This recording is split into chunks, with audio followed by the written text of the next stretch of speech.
자, 교재 이제 165페이지에 문제풀이 1번 청운 상사의 2018년 5월 31일 현재 상품 계정 잔액이 80만 원이었고 6월 초에 6월 중에 다음과 같은 거래가 발생했다. 그래서 이제 6월달 5일부터 29일까지 쭉 나와 있는데 여기에 이제 실사법 하에 구입 선출법, 그 다음에 계속기록법 하에 구입 선출법을 이제 그 회계 처리를 하라 이렇게 돼 있죠.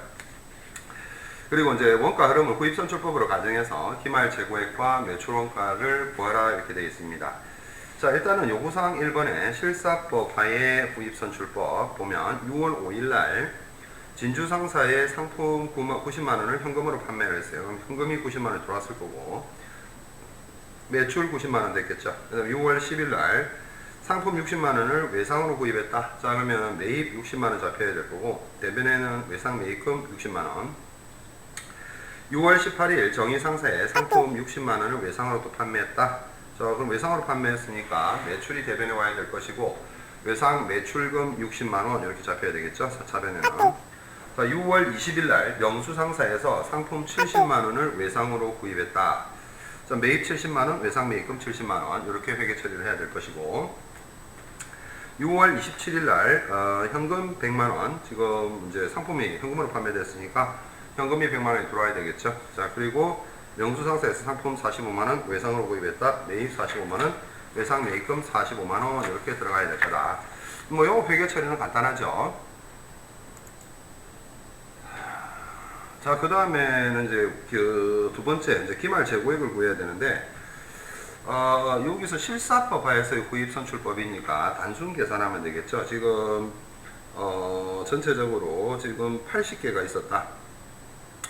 5월 31일 현재 80개가 있었는데 80개에서 지금 빼야 될 게 일단은 판매된 거 빼야 되겠죠. 판매된 거 60개 빼고 그 다음에 30개 50개는 더하고 30개는 빼고 그 다음에 50개는 더하고 40개는 빼고 그 다음에 30개는 또 더하고 이러니까 최종적으로 개수가 남아있는 것은 80개가 되죠. 자, 80개가 되는데 구입 선출법이기 때문에 80개가 남아있다. 자, 그러면은 단순 계산이니까 뭐예요? 이거는 이제 실사법이니까 중간에 계속기록법하고는 다르게 단순 계산이니까 80개, 기초에 지금 80개 있었죠? 자, 그게 그냥 남아있다고 보는 거예요. 그래서 기말 재고액은 80만 원이 되더라. 자, 매출원가는 일단 기초 재고가 80만 원이었고 지금 매입한 게 60만 원 10일 날, 그 다음에 20날 매입한 게 70만 원, 그 다음에 지금 29일 날 매입한 게 45만 원이죠. 그래서 이제 위에서 우리가 기말 재고액을 구했으니까 그걸 기초 재고하고 다 합산을 해서 80만 원을 차감하게 되면 매출원가는 179만 원이 나온다. 자, 근데 두 번째는 이제 계속기록법 하에 구입 선출법인데 이 계속기록법 하에 구입 선출법은 매출원가가 등장을 하는 회계 처리가 나오는 거죠. 그래서 그 6월 5일 날 매출이 90만 원이 있었는데 매출원가는 얼마죠? 매출원가는 지금 구입 선출법이니까 현금으로 판매했을 때의 매출원가는 지금 만원짜리가 60개가 나간 거다. 그죠? 기초에 있었던 거.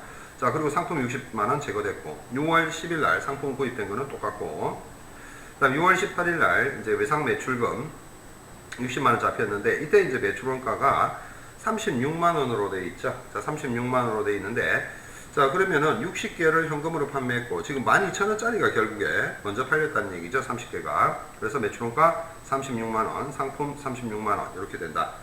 자, 6월 20일 날 상품 70만원 들어왔죠. 들어왔고 6월 27일 날 56만원이 매출원가로 잡히는데 이때의 매출원가는 14,000원짜리가 40개가 정리됐으니까 56만원 매출원가가 잡혀야 되는 거죠.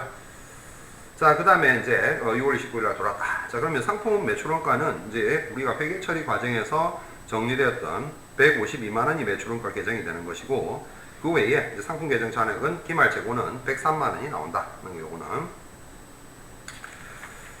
자, 2번 인천상회 2018년 10월 중의 상품과 관련한 거래를 분개해라. 이때 이제 실사법으로 나왔죠. 뭐 위에 우리가 똑같이 한번 해봤으니까 실사법 같은 경우에는 매출원가가 등장하지 않죠. 등장하지 않으니까 그냥 위와 똑같은 패턴으로 회계 처리를 해주면 되겠다 하는 거죠. 자, 10월 5일 날 충북상회로부터 상품 100만 원을 E/10, N/30 뭐예요? 10일 내에 결제해주면 2% 할인해주겠다는 얘기죠. 정상적인 것은 30일 내에 결제를 해주는 건데 사변에 매입 100만원, 외상 매입금 100만원 이렇게 처리를 하고, 이번에 경남상해에 상품 100만원을 똑같은 조건으로 또 판매를 했습니다. 자, 그러면 외상 매출금 100만원, 매출 100만원 이렇게 잡히겠죠. 3번 충북상해에 대한 외상 매입 대금 중 80만원을 수표를 발행해서 지급했습니다. 자, 80만원을 수표. 자, 이때 위 충북상해 10월 5일날 매입했는데 10월 14일날 결제를 해줬으니까 10일 전에 결제를 해줬죠. 그럼 뭐가 등장해야 된다? 매입 할인이 등장해야 되겠죠. 매입 할인. 자, 그렇게 되면 외상 매입금 80만원 정리하는 거는 맞는데, 결과적으로 수표에서 빠져나가는 것은 당좌예금 78만 4천원이 나가는 것이고 16,000원은 매입 할인이 잡혀야 된다. 10월 30날 경남상해로부터 7일에 외상 매출 대금 100만원을 현금으로 회수했습니다. 자, 그럼 현금 100만원 들어오고 외상 매출금 100만원 이렇게 돼야 되겠죠. 자, 다음 자료로부터 실사법과 계속기록법에 의한 매출원가, 기말상품 재고액을 각각 선입선출법, 구입선출법, 이동평균법, 총평균법을 계산해서 사용해서 계산해라. 이건 뭐 단순한 거니까 여러분들이 직접 뭐 정리를 해도 되겠죠? 이거 넘어가고, 자, 4번 문제를 봅니다. 단기 순매입액은 얼마인가 이렇게 물어봤다. 1번 단기 총매입액이 163만원이죠. 여기서 이제 매입 환출, 그 다음에 매입 할인 10만원씩 3만원 이렇게 있으니까 163만원에서 13만원을 빼야 되겠죠. 따라서 150만원이 될 것이고, 순매출액은 총매출액이 지금 얼마죠? 총매출액이 지금 225만원인데 여기서 매출 애눌이나 할인액을 빼야 되겠죠. 그래서 15만원을 차감하니까 210만원이 나오죠. 자, 이렇게 이제 순매출액과 순매입액을 구했으면 매출원가를 구할 수가 있는데, 매출원가는 기초 재고액에다가 단기 순매입액 얼마? 150만원이죠. 위에서 우리가 구했으니까. 여기서 기말 재고가 얼마? 45만원이니까 차감하고 나면 매출원가는 140만원이 나온다는 거죠. 140만원. 자, 매출 총손익은 순매출액이 위에서 210만원으로 구해졌으니까 매출원가 140만원을 차감하고 나면 70만원이 매출 총이익이 나오더라 하는 겁니다. 자, 5번입니다. 이런 문제가 일반적으로 많이 등장하는데, 광천상해에 화재가 발생해서 보유하고 있던 상품이 모두 소실되었다. 상품 재고와 관련한 자료이다. 광천상해는 매입원가의 30%의 이익을 가산한 금액으로 상품을 판매한다. 자, 그러면 매입원가가 1이라고 했을 때 판매 가액은 1.3이 되는 거죠. 화재로 인해서 광천상해가 입은 피해액은 얼마냐 하는 거죠. 자, 일단 그러면 뭘 찾아야 된다? 11월 8일 현재 재고를 알아야 되겠죠. 지금 판매 가능액은 지금 기초상품 재고액이 50만원으로 나와 있고 단기 순매입액은 얼마?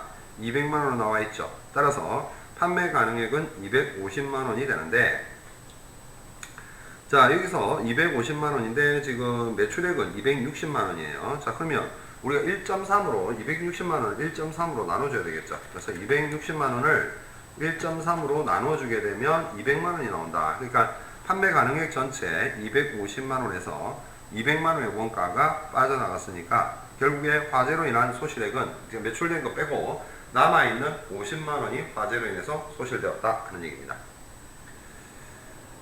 자, 그 다음 6번 재고자산과 관련된 자료를 보여주면서 지금 요구사항이 실사법과 계속기록법에 의해서 재고자산 금액을 계산하라고 하는데, 뭐 요것도 뭐 상대적으로 이렇게 단순 계산하는 거니까 뭐 별로 어려운 게 없을 거다. 바로 7번으로 넘어갈게요. 자, 7번으로 넘어가면 매출원가 계산하라 이렇게 되어 있죠. 매출원가 똑같죠. 이제 매출원가도 뭐 기초상품 재고액에다가 단기 순매입액을 가산해서 빼야 되는데, 단기 순매입액은 지금 얼마죠? 지금 단기 순매입액이 원래 총 매입액이 500만원이었는데 지금 뭐 도착지 인도 조건에 미착 상품 50만원이 포함되어 있다. 도착지 인도 조건이니까 아직 우리 재고로 잡히지 않은 거죠. 그럼 50만원을 빼줘야 되겠죠. 그래서 450만원을 가산하고, 그 다음에 기말 재고액이 50만원이 있는데 여기서 시용품 30만원이 있죠. 고객이 매입 의사를 표시한 금액이 10만원이다. 그럼 20만원이 재고에 들어가야 되겠죠. 그래서 기말 재고액은 50만원에다가 매입 의사 표시 없는 20만원 가산하고, 그 다음 위탁금도 그 100만원인데 60%가 판매가 완료가 됐습니다. 자, 근데 미판매분은 그러면 40%니까 40만원이 되겠죠. 자, 그래서 50만원, 20만원, 40만원 합쳐서 110만원이 기말 재고액이 된다 한 겁니다. 8번 매출가격 환원법은 일반적으로 잘 안 쓰는 거니까 뭐 넘어가고, 그 다음에 9번도 뭐 그게 안 봐도 될 것 같고, 자, 이렇게 해서 재고자산까지 정리를 했습니다. 지금 뭐 어차피 지금 계속 반복되는 건데, 비유동자산 쪽으로 가죠. 비유동자산의 이제 첫 번째 보면, 우리가 예전에 다 했던 건데, 비유동자산에 지금 보니까, 1번에 이제 199페이지가 되겠죠. 199페이지에 비유동자산. 자, 비유동자산은, 투자자산. 우리가 보통 이제 그 재무제표를 정리를 해보게 되면, 유동, 비유동 구분하죠. 그리고 비유동자산 안에서 순서는 투자자산, 유형자산, 무형자산, 기타 비유동자산으로 분류가 되죠. 두 번째, 유형자산을 매입에 의해서 취득하는 경우 취득원가는 구입 대금에 취득 시에 발생하는 모든 부대비용을 가산하도록 하고 있죠. 그다음 세 번째, 장기연불 조건으로 유형자산을 구입하는 경우 취득원가는 현가를 기준으로 기록하고, 유형자산을 일괄 구입한 경우에는 각 자산의 무슨 비율로, 공정가액 비율로 일괄 지급한 총원가를 배분하도록 하고 있습니다. 네 번째, 유형자산을 자가 제작할 경우 제작에 소요된 모든 원가는 당해 자산이 완성될 때까지 뭐에 기록된다? 건설 중인 자산 계정에 집계가 됩니다. 다섯 번째는 유형자산의 건설을 위해서 자금을 차입하고 이에 대한 이자 비용을 지급한 경우, 자, 이를 뭐라고 한다? 건설자금이자라고 하죠. 건설자금이자라 하고, 이와 같은 차입금이 건설과 직접적인 관련이 있어 이를 건설원가에 포함시키는 것을 우리는 금융비용의 자본화, 이렇게 여기 이 교재에서는 그렇게 나와 있는데, 차입원가의 자본화 이렇게 표현하기도 합니다. 지금은. 자, 6번 취득 이후에 유형자산과 관련된 지출 중에서 그 경제적 효익이 장래기간에까지 장기적으로 영향을 미치므로 당해자산의 취득원가에 가산되는 것을 뭐라고 한다? 자, 결국에 이 문제는 자본적 지출과 수익적 지출을 의미하는 것인데, 가산되는 것을 자본적 지출이라 하고, 지출 효과가 단계에만 국한되어 비용 처리되는 것을 수익적 지출이라 한다. 이렇게 했습니다. 자, 7번은 할 필요 없다고 했습니다. 자, 그 다음으로 넘어갑니다. 8번.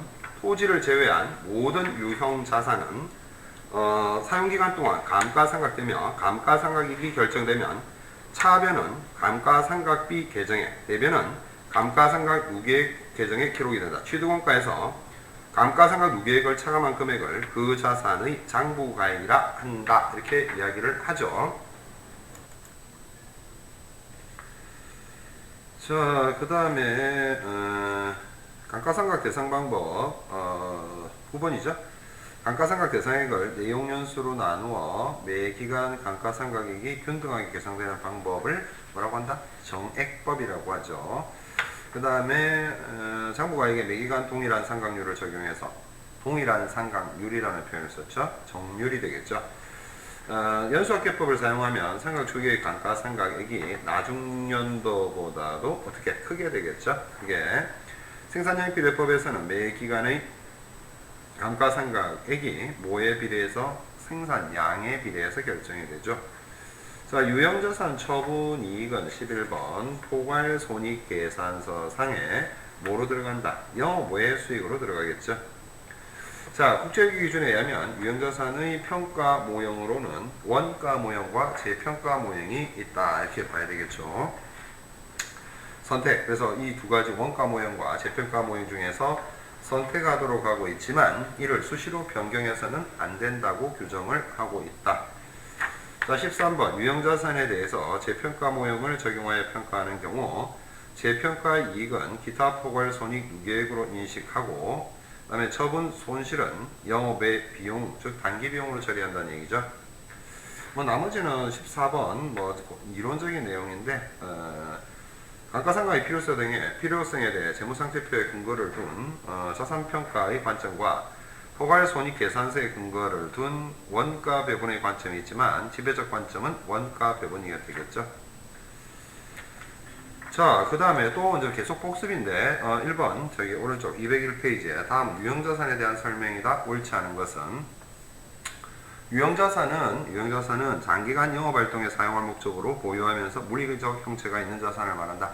그래서 뭐 지금 그 복습을 이렇게 계속 하다 보니까 책이 이제 분량이 작잖아요. 그죠? 그래서 이제 아무래도 뭐 분량이 많은 걸 갖다 어렵게 하는 것보다, 그래서 분량이 작아도 반복해서 해가지고 여기에 있는 내용은 적어도 알아야 된다 생각하기 때문에 계속 복습을 하는 거니까, 물론 뭐 잘하는 학생들 같은 경우야 별 문제가 없겠지만은 조금 또 별 문제도 없을 뿐더러 좀 다소 지루할 수도 있겠지만은 또 못하는 학생들을 조금 부족한 학생들을 위해서 좀 보시면 시간을 조금 아깝다 생각할 것 같기도 한데 좀 더 꼼꼼히 알아간다 이렇게 생각을 하면 될 것 같아요. 그 다음에 두 번째, 기존 건물이 있는 토지를 매입한 후에 새 건물을 신축하기 위해서 구 건물을 철거하는 경우에 소요되는 비용은 전액 단기 비용으로 처리한다 이렇게 되어 있는데, 자, 기존 건물이 있는 토지를 매입한 후 새 건물을 신축하기 위해서 구 건물을 철거하는 경우에 소요되는 비용은, 자, 이거는 이제 좀 내용이 정확하게 이제 나와 있지는 않은데, 이걸 신축하기 위해서 바로 헐게 되면 토지 경우에 따라서는 토지의 취득원가에도 들어가겠지만은, 또 경우에 따라서는 건물의 취득원가에도 들어갈 수도 있고, 또 이게 이제 유형자산 처분 손실, 만일에 건물을 장부에 계상했다가 처분 손실이 되게 되면 또 비용으로 처리할 수도 있겠죠. 그래서 이번의 경우에는 조금 정확하지 않은 부분이 많이 있는 측면이 있고, 어찌됐든 이번은 전액 단기 비용으로 처리한다 이 표현은 틀렸습니다. 세 번째, 토지와 건물을 동시에 구입하는 경우엔 별도의 자산으로 각각 계상한다. 그렇죠? 유형자산의 보유기간 중에 내용연수를 증가시키는 지출이 있는 경우 자본적 지출로 처리한다. 다섯 번째, 유형자산의 장부 금액은 취득원가에서 감가상각유예액을 제외한 금액이다. 그렇죠? 자, 그 다음에 다음 항목 중 토지의 취득원가에 산입하여야 하는 것은 이렇게 되어 있는데, 지금 쭉 보니까 종토지세 이런 거 종합 4번에 있는 토지세는 없는데, 자, 일단 확실한 것만 보면 5번에 취득세, 등록세도 아니고 등록면허세인데 취득세죠. 취득세 같은 경우에는 토지의 취득 부대 비용에 들어가기 때문에 취득원가에 포함을 시켜야 되겠죠. 자, 공장의 장기 신축 공사 도구 금액 중 일부를 선급을 했다. 그럴 경우에 차변 계정에 들어가야 될 것은 분개 시의 차변 계정은 건설 중인 자산이 되어야 되겠죠. 4번, 기계장치를 45만원에 구입하고 그 운반비를 5만원 지급했고 취득세, 등록면허세 같은 경우를 10만원을 지급했다. 이 기계장치를 시운전하는 과정에서 연료비가 10만원 지출되었다. 다 다른 얘기죠. 자, 45만원, 5만원, 10만원, 10만원 다 다르니까 얼마? 해당 자산의 취득원가는 70만원이 된다는 얘기입니다. 자, 기계장치를 액면가액 5번입니다. 100만원, 3년 만기 무이자 후 엄을 발행하고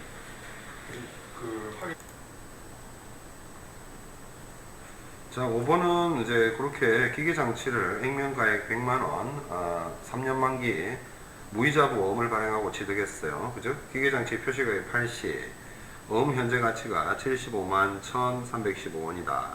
자, 기계장치 취득 시의 분개로 적절한 것은 이렇게 되어 있는데, 자, 엄 현재 가치가 무이자 후 엄을 발행했는데, 이게 엄 현재 가치가 75만 1,315원이면, 일단 우리가 100만원짜리 무이자 보험을 발행했다 했으니까 대변에는 장기성 미지급금 이렇게 나와야 될 것이고 자, 우리가 기계장치가 고정자산이니까 그렇죠?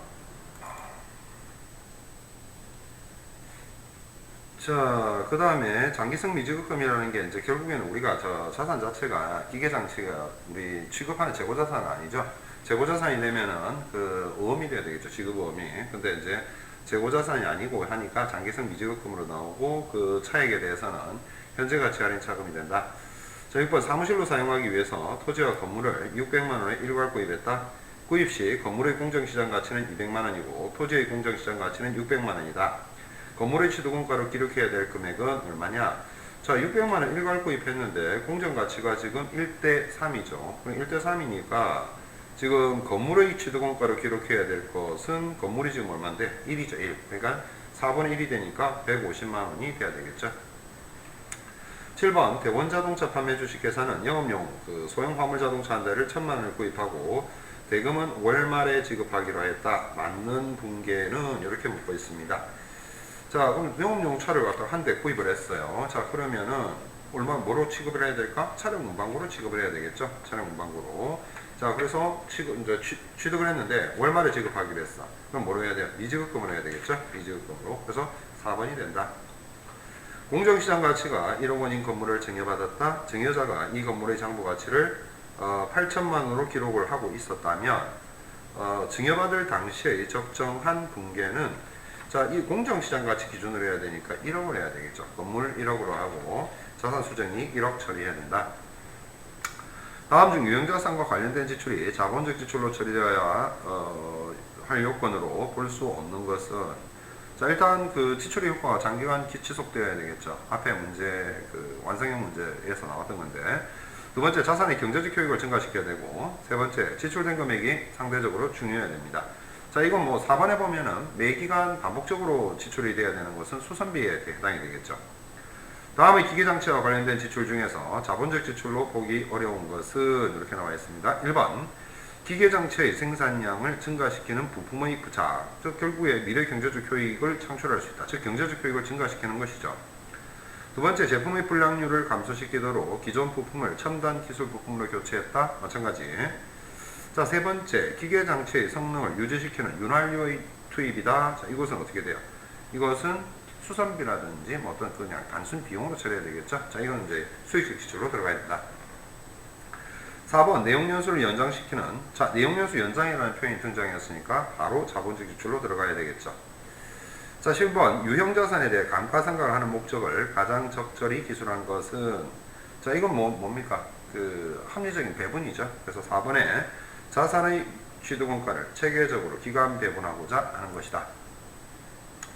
다음의 자료에 의할 경우 취득 후에 제4차년도 말 기계장치의 장부가액은 이렇게 나와 있는데 뭐 이거 뭐 쉽잖아요, 그죠? 정액법이니까 60만원에서 5만원을 빼면 55만원이 되고 55만원이 되는데 3차년도까지 하게 되면 3차년도까지 지금 잔존가액 5만원, 취득원가 60만원, 그 다음에 내용연수가 10년 5만 5천원씩 생각하는 거죠. 5만 5천원씩 지금 4차년도 말, 이거 뭐 지금 4차년도 말이니까 5만 5천원씩 하면은 얼마예요?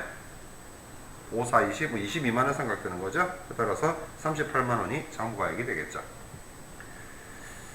그 다음 문제 13번 취득원가 500만원, 내용연수 9년인 기계장치에 대해 정액법으로 5년간 감가상각한 결과 상각 누계액이 250만원이었다. 이렇게 되어 있었죠. 자, 요것도 이제 우리가 계산을 해봤는데, 내용연수 과거 해봤죠. 지난번. 그래서 이것도 정액법으로 5년간 감가상각한 결과 감가상각 누계액이 250만원이었다. 자, 여기서 이제 뭘 알아야 되는 거예요? 잔존가액을 알아야 되겠죠. 자, 그래서 5년간 감가상각을 했다면, 그러면은 5년간 감가상각을 했으면 감가상각 누계액이 250만원이 되려면은 1년에 50만원씩 감가상각했다는 얘기죠. 감가상각비가. 근데 내용연수가 9년이에요. 자, 그러면은 500만원에서 잔존가액 X 나누기 9 하니까 이게 50만원이 나왔다는 얘기죠. 자, 그러면 결국에 9, 450만원. 자, 그러면 X는 얼마? 잔존가액은 50만원이 된다는 거죠. 자, 그래서 이 잔존가액 50만원을 찾아내는 게 우선이고, 연수학계법은 45분의 이제 9 이렇게 되겠죠. 밑에 1, 2, 3, 4, 5, 6, 7, 8, 9를 대서 자, 처음부터 연수학계법을 적용했다. 이러면 45분의 9, 45분의 8, 45분의 7, 45분의 6, 45분의 5, 그래서 11, 뭐, 그 다음에 17, 7, 24, 그 다음에 11, 35가 되겠네요. 45분의 35를 가지고 계산을 하게 되면, 감가상각 누계액은 350만원이 된다. 그래서 답은, 350만원이 되겠죠. 5번에. 자, 14번. 다음 중 감가상각 1차년도에 감가상각비가 가장 적게 계산되는 방법은 묻고 있는데, 요거는 정액법이 되겠죠. 감가상각에 대한 일반적인 설명 중 부적절한 것은 묻고 있습니다. 사무용 건물의 감가상각비는 판관비로 보고되고, 공장용 기계장치의 감가상각비는 제조원가에 포함되고, 가동시간과 관련된 특별상각비는 제조원가로 보고가 되고, 운유유형자산에 대해서는 감가상각 하죠. 4번 틀렸지. 유형자산의 감가상각은 간접법에 의한다. 맞죠? 유형자산의 회계처리에 관한 설명 중 부적절한 것은 이렇게 되어 있는데, 뭐 16번은 특별손실이라는 표현인데 16번은 삭제할 필요 없고, 17번 또 삭제, 18번 이제 18번, 19번, 20번만 보면 되겠네. 자, 2015년 1월 취득한 기계의 취득원가는 100만원이고 잔존가치 5만원이며 내용연수 5년이다. 이 기계를 정률법으로 감가상각하는 경우 2016년 말 계상해야 될 거. 그래서 2015년 취득했고 2016년을 물어보고 있으니까 잔존가치 상관없이 정률법이니까 첫 해에 얼마를 45만원을 하고, 둘째는 미상각 잔액을 가지고 계산해야 되니까 얼마예요? 45만원 뺀 55만원에다가 0.45를 하니까 24만 7,500원이 감가상각비가 된다. 19번 회사의 업무용 컴퓨터를 50만원에 처분하고 현금으로 받았다. 자, 지금 얼마짜리가 처분된 거다? 취득원가 150, 처분시까지 감가상각 누계액 120이면은 30만 원짜리를 결국 50에 처분했으니까 처분이익이 20만 원이 나오는 거야 되겠죠? 답은 2번이다 하는 얘기입니다. 그래서 뭐 재평가 모형까지는 뭐 자세히는 안 해도 되는데 20번은 관심 있으신 분은 보도록 하고 여기까지 하고 또 쉬었다가 다음 시간 이어가죠.